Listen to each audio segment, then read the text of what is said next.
Hello दोस्तों, मैं आपका अपना डॉक्टर देव चौधरी आपका स्वागत करता हूं आपके अपने चैनल डॉक्टर देव बायोलॉजी क्लासेस में। और मैं उम्मीद करता हूं कि आप सभी लोग अपने घर पर स्वस्थ होंगे। आज इस चैनल पर बायोलॉजी क्लास नहीं है। आज इस चैनल पर जो क्लास है वो एक अलग तरह की क्लास है। ये पॉलिटिकल साइंस से रिलेटेड है। बेसिकली अभी हम देख भी रहे हैं कि यूक्रेन और जो रशिया है उसके बीच में युद्ध हुआ है। रशिया ने यूक्रेन के ऊपर बमबारी शुरू कर दी, हमला बोल दिया है। ऐसा क्या रीजन है कि रशिया को जरूरत पड़ गई कि यूक्रेन के ऊपर हमला कर दे? हमारे दिमाग में कई तरह की बातें चल रही हैं कि ऐसा क्यों हुआ कि एकदम उसने ऐसा किया। ये एकदम नहीं हुआ है, एकदम से नहीं हुआ कि भाई उसने एकदम ही इसके ऊपर हमला बोल दिया, ऐसा नहीं है। तो इसके पीछे बहुत रीजंस हैं, बट मैं आपको बहुत ही कम टाइम में और संक्षेप में, बिल्कुल शॉर्ट में आपको समझाने का प्रयास करूंगा कि यूक्रेन में और रशिया में जो युद्ध है बेसिकली उसका कारण क्या है, विवाद की जो जड़ है बेसिकली है क्या। तो आज इस चैनल पर आपका स्वागत कर रहा हूं और आपको संक्षेप में बताएंगे। ठीक है, बेसिकली है क्या कि इस लड़ाई को समझने के लिए, इस विवाद को समझने के लिए हमें दो चीजों का समझना बहुत जरूरी है। और दो पॉइंट्स हैं। First one is NATO and second one is USSR. तो सबसे पहले हम समझ लेते हैं कि नेटो क्या है। बेसिकली नेटो का मतलब है North Atlantic Treaty Organization. Treaty means है संधि। ये अलायंस है बेसिकली 30 कंट्री का। 30 कंट्रीज हैं जिनका अलायंस है। एट प्रेजेंट 30 कंट्रीज है।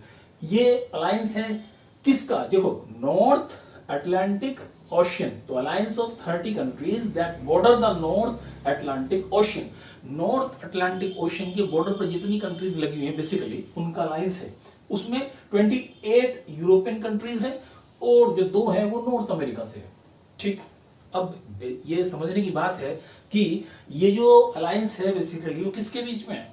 अलायंस जो है वो इंटर गवर्नमेंटल मिलिट्री अलायंस है बेसिकली। इन जितनी कंट्री हैं 28 यूरोपियन कंट्री और दो आपकी नॉर्थ अमेरिका की जो कंट्री है, नॉर्थ अमेरिका है, उसमें उनकी जो मिलिट्री है बेसिकली उनका ये अलायंस है।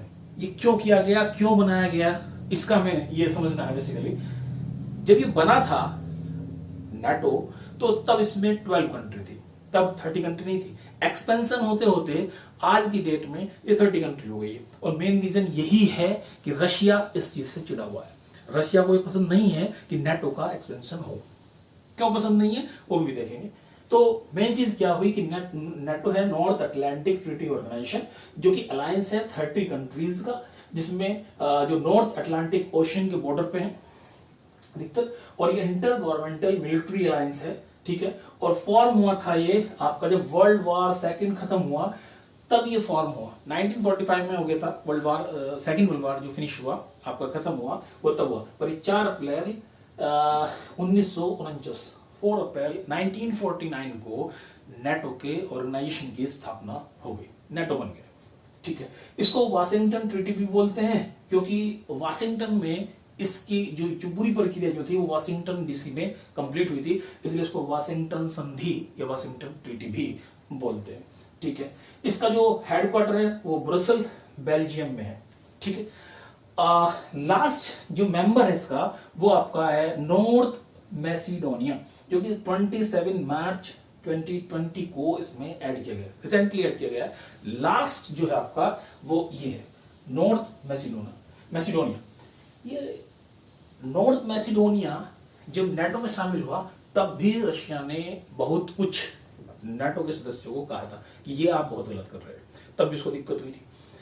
तो अगर आप इसको देखें, समझें कि जो नाटो है बेसिकली वो कब बना, कैसे बना। अब आपकी स्क्रीन पर एक मैं डायग्राम दिखा रहा हूं, चित्र दिखा रहा हूं, उस डायग्राम को आप देखिए। इस डायग्राम में आप देख पा रहे होंगे कि जितनी भी आपको 1949 में जब ये बना तो आप देखिए Belgium, Denmark, France, Iceland, Italy, Canada, Luxembourg, Netherland, Norway, Portugal, United Kingdom और यूनाइटेड स्टेट। ये 12 कंट्री थी जिन्होंने मिलकर 1949 में आपका नेटो की स्थापना की।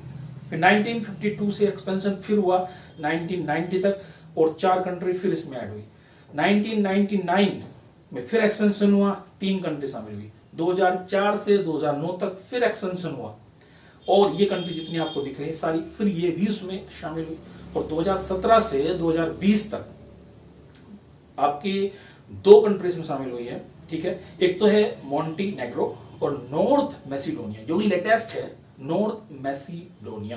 तो जो नॉर्थ मैसिडोनिया लास्ट में हुआ, मैंने बताया कि रशिया को तब भी दिक्कत हुई थी। अब हम ये सोचें इसकी स्थापना ही क्यों हुई, क्यों किया गया है, तो इसको समझने के लिए हमें यूएसएसआर पे भी जाना पड़ेगा अभी। पर पहले देख लीजिए कि ये नाटो जो बनाया गया है, जिसका जो आपका लोगो है आपकी स्क्रीन पर आपको दिख रहा है, इसका लोगो नाटो का ये है। और मेन जो पावर है बेसिकली जो उसको ट्रीट कर रही है वो अमेरिका ही है। ये बनाया क्यों गया इसमें समझने के लिए जरूरी है इसमें आपका आर्टिकल 5। आर्टिकल 5 क्या कहता है? तो नाटो एक संगठन हो गया, मिलिट्री अलायंस हो गया, 12 कंट्री ने इसको बनाया था और अब आते आते 2022 तक ये 30 कंट्री हो गई। आर्टिकल 5 इनका ये कहता है, बहुत सारे आर्टिकल सब पे नहीं जाएंगे, आर्टिकल 5 की बात करते हैं। आर्टिकल 5 ये कहता है अगर नाटो में एक कंट्री पर कोई हमला करता है, कोई भी कंट्री है और उसके ऊपर हमला करता है, तो इन 30 कंट्री पर ही हमला माना जाएगा और ये सब उसका साथ देंगे और जो भी हमला करने वाली कंट्री है 30 कंट्रीज में मिलकर हमला कर देंगी, उसके साथ लड़ाई करेंगी। तो इसका मतलब ये होगा कि मजबूती से एक संगठन बन गया है। तो नाटो इसलिए बनाया गया, या नाटो जो है आपका वो एक तरीके से आर्टिकल 5 है इसको फॉलो कर रहा है बेसिकली। तो जितनी भी कंट्री है सारी की सारी, अभी 30 कंट्री है बेसिकली इसमें, और अमेरिका ही इसको गवर्न करता है, ठीक है। अब समझ लेते हैं कि यूएसएसआर क्या है। बेसिकली यूएसएसआर का मतलब है union of Soviet socialist Republic है। बेसिकली 1992 में 15 कंट्रीज थी जो आपस में मिलके उन्होंने पूरा एक, जिसको हम सोवियत संघ के नाम से भी जानते हैं, यूएसएसआर की स्थापना कर दी, ठीक है। उसमें सबसे बड़ा जो पार्ट था वो रशिया का था बेसिकली।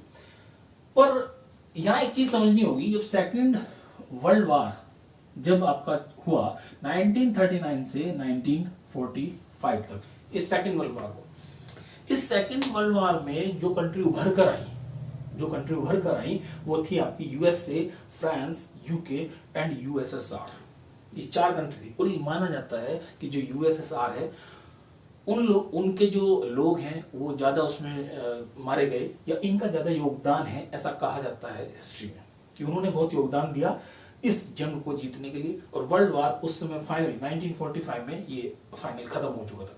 और 4 कंट्री उभर कर जो है यूएसए, फ्रांस, यूके और यूएसएसआर, इन दोनों में क्या हुआ कि जो यूएसए है और जो यूएसएसआर है, बेसिकली यूएसए ने क्या किया कि 1945 में 6 अगस्त 1945 और 9 अगस्त 1945 को हिरोशिमा और नागासाकी पे जापान में आपका परमाणु बम से अटैक कर दिया।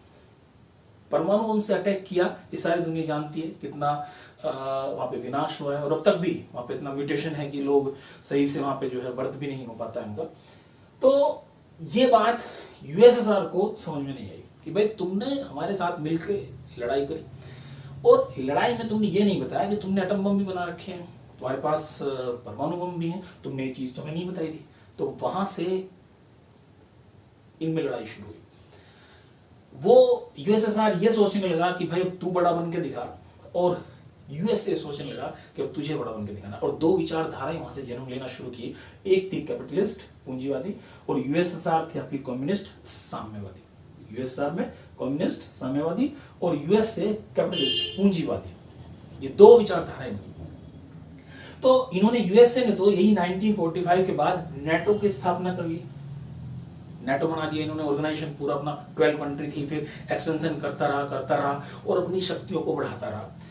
यूएसएसआर को ये चीज पसंद नहीं आती। हालांकि वार्सो एक्ट इन्होंने भी संधि की थी, वार्सो एक्ट था इनका भी, पर उस पर भी बात नहीं करते हैं।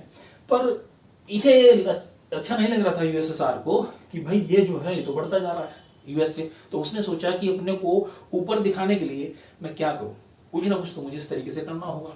तो उसने क्या किया, उसने 1945 के बाद जो मैंने आपको बताया कि यूएसए और यूएसएसआर में जब आपस में इनको ये लगा कि मैं बड़ा हूं और मैं बड़ा हूं, तो एक कोल्ड वार इनमें छिड़ गई। तो 1945 से 1991 तक कोल्ड वार रही। इसमें किसी भी हथियार का यूज नहीं किया गया।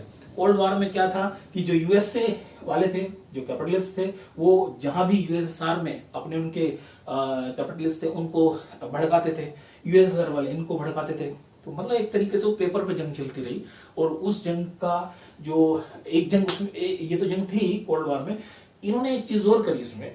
इन्होंने क्या किया कि यूएसएसआर ने 1957 में सबसे पहला आपका स्पेस में आपका अपना सैटेलाइट भेज दिया, जिसका नाम था स्पुतनिक, जिसके नाम से भी आपकी इन्होंने वो भी कोरोना वैक्सीन भी बनाई है, स्पुतनिक वी। तो 1957 में स्पुतनिक फर्स्ट सबसे पहले भेज दिया, उन्होंने दिखाया कि हम में कितनी ताकत है। और यहीं पे देखो यूरी गागरिन जो थे 1961 में सबसे पहले स्पेस में पहुंचे, वो भी रशिया के थे। उसके बाद इन्होंने एक लाइका नाम का डॉग था 1957 में, उसकी डेथ भी स्पेस में ही हो गई थी, तो वो भी इन्होंने भेजा।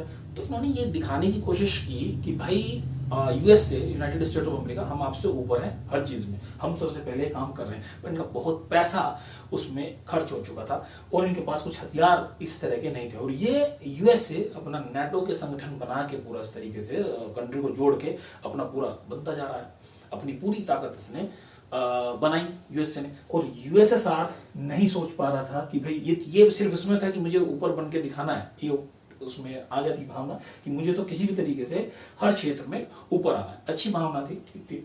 पर इस कोल्ड वॉर का एक नुकसान हुआ।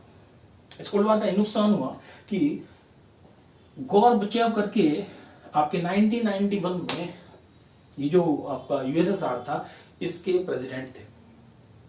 इन्होंने क्या किया 1991 में, जब 25 दिसंबर को सभी लोग क्रिसमस मना रहे थे, इन्होंने एक झटका दिया। 25 दिसंबर 1991 में यूएसएसआर कोलैप्स कर गया, विखंडन हो गया उसका, और उसमें से 15 कंट्रीज बन गई। 15 कंट्रीज। यूएसएसआर जो बना था 1922 में, इसकी हिस्ट्री और भी है, पर अभी इतना समझते हैं कि 1922 में यूएसएसआर जो बना था वो क्या हुआ, आपका कोलैप्स कर गया और 25 दिसंबर 1991 को। और 15 कंट्री सब ये अपने अलग अलग हो गए, सबका अपना अलग अलग। जहां पे अगर बात करें सोवियत जो होता है, सोवियत का मतलब होता है अपना कानून, तो सबने मिलकर अपने कुछ कानून बना के इसको चला रहे थे। पर सब फिर जब 15 कंट्री अलग अलग हुई, सबने अपने अपने कानून अलग बनाई। पर उसमें सबसे बड़ा जो बन के आया देश या कंट्री, वो रशिया ही थी। वो रशिया बन गई। आपके स्क्रीन के ऊपर अगर आप देख रहे हैं तो आपको दिख रहा होगा कि सबसे बड़ा जो कंट्री है वो रशिया है, और छोटे छोटे छोटे छोटे आपकी इस तरह से 14 जो कंट्री है वो अलग इसमें से जो हुई है वो इधर। उनमें से एक यूक्रेन भी था, उनमें से एक यूक्रेन भी था। जो रशिया और यूक्रेन के बीच में जो जंग है, उनमें से एक यूक्रेन भी था। तो यूक्रेन एक तरीके से यूएसएसआर का ही हिस्सा था। ये कहानी तो जो हमने सुनी, बेसिकली वो कहानी से हमें ये समझ में आ रहा है कि जो लड़ाई है बेसिकली वो दो महाशक्तियों के बीच में है, और वो महाशक्ति है यूएसएसआर और आपका यूएसए। मतलब कि पूंजीवादी विचारधारा और साम्यवादी विचारधारा, इनके बीच में लड़ाई है। तो यूएसएसआर का ही हिस्सा है रशिया और यूक्रेन, बट यूएसए जिन्होंने अपना एक संगठन बनाया नेटो, ठीक है, वो अलग विचारधारा के हैं, ये अलग विचारधारा के हैं। अब दिक्कत ये है कि भाई इनमें लड़ाई क्यों हो रही, दिमाग में क्वेश्चन ये उठता है कि इनमें लड़ाई क्यों है, क्यों ये चाहता है रशिया कि यूक्रेन पर उसका कब्जा हो जाए। अब कहानी यहां से स्टार्ट होती है कि यूक्रेन है बेसिकली, अगर आप उसको मैप पे देखेंगे तो यूक्रेन अधिकतर यूरोपियन कंट्री के साइड में लगा हुआ है। और यूक्रेन ये चाहता है, कई दिनों से ये सोच रहा था, जब से जेलेंस्की साहब राष्ट्रपति बने, प्रेसिडेंट बने, वो चाह रहे थे कि मैं भी इस नेटो का सदस्य बन जाऊं, इस नेटो में शामिल हो जाऊं। अमेरिका भी चाहता था कि शामिल हो, पर करनी अभी नहीं हो पा रहा था। इसका रीजन तो मैं नहीं जानता, पर वो नेटो में शामिल होना चाहता है। ये बात रशिया के जो प्रेसिडेंट है व्लादिमीर पुतिन, उन्हें समझ में नहीं आ रही थी। वो कह रहे थे कि भाई आपको नेटो में नहीं जाना है। अब आप सोचेंगे क्यों जाने से क्यों रोक रहा है, और वो नेटो में क्यों जाना चाह रहा है। वो यूक्रेन तो नेटो में इसलिए जाना चाह रहा है कि उसकी सैन्य शक्ति जो है वो बढ़े। अगर उसके ऊपर कोई आक्रमण करे या कोई भी उसके ऊपर हमला करे तो नेटो की जो जितने भी कंट्रीज हैं, 31 ये हो जाता अगर ये शामिल होता, तो 30 कंट्री आएंगे उसको बचा लेंगे। पर ये रशिया क्यों नहीं चाह रहा है?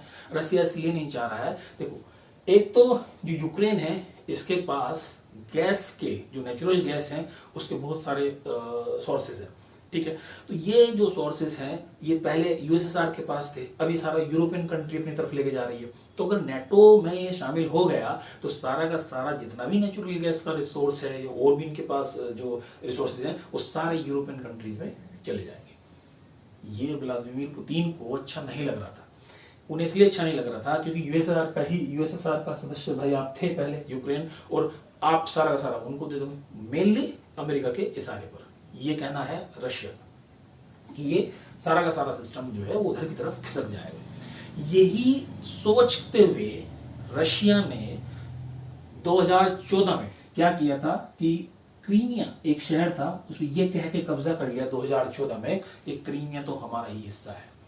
ये क्रीमिया में नेचुरल जो गैसेस हैं उनके बहुत सारे रिसोर्स थे और इसके ऊपर उसने कब्जा कर लिया। उसी के बाद एक और रीजन था डोनबास पर भी रशिया ने अपना कब्जा कर लिया कि भाई ये भी हमारा है। अब आप कहोगे कि भाई ये क्रीमिया पे और डोनबास के जो वहां पे लोग हैं क्या उसका विरोध नहीं करते हैं? विरोध इसलिए नहीं करते हैं, अधिकतर उनमें से लोग चाहते भी हैं कि भाई आप हम रशिया का ही हिस्सा हो जाए। क्यों? क्योंकि अलग तो यहीं से हुए हैं, तो मेनली वो भी रशियन लैंग्वेज और वो सब चीजें जो है उनकी जो कल्चर है वो ऐसी है, उनको सेपरेटिस्ट बोलते हैं।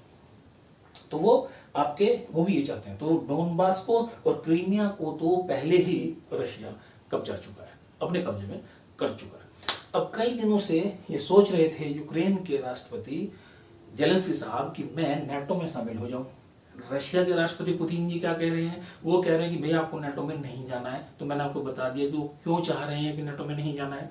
नेटो में इसलिए नहीं भेजना चाह रहे थे इसको कि भाई यूक्रेन जब वहां चला गया तो सारे संसाधन जो कि हमने यूएसएसआर ने इकट्ठे किए थे, वो चाहते हैं कि यूएसएसआर फिर से बने और वो सारा का सारा सिस्टम जो है आपका उधर चला जाएगा अमेरिका। और वो मेनली जो लड़ाई है बेसिकली यूक्रेन और रशिया के बीच में नहीं, जहां तक मेरी समझ है जो लड़ाई है वो इन दो के बीच में, आपके रशिया और यूएसए के बीच में।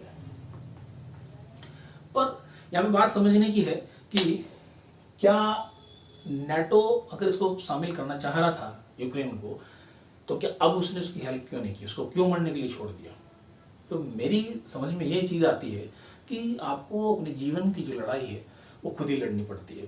दूसरा कि अगर आप सोच रहे हैं कि मेरी हेल्प करेगा, ठीक है हेल्प कर सकता है, पर मेन जो मुद्दा है, जो मेन लड़ाई है वो आपको ही लड़नी होगी।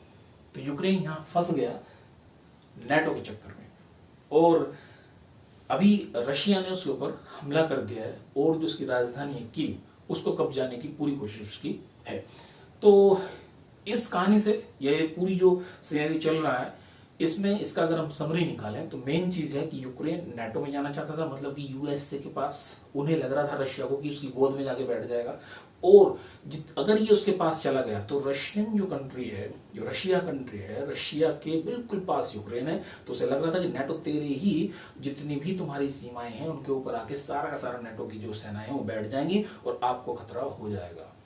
तो इसलिए उन्होंने इसके ऊपर आक्रमण कर दिया। इसीलिए वार हो भी रही है कि उसको नेटो में शामिल नहीं होने देना चाहते। तो ये इनके बीच का जो मुख्य विवाद है बेसिकली वो ये है। और लास्ट में एक चीज और बोलना चाहता हूं कि मैं हर तरह की लड़ाई का मेरी पर्सनल थिंकिंग है कि कोई भी किसी भी लड़ाई का मैं विरोध करता हूं।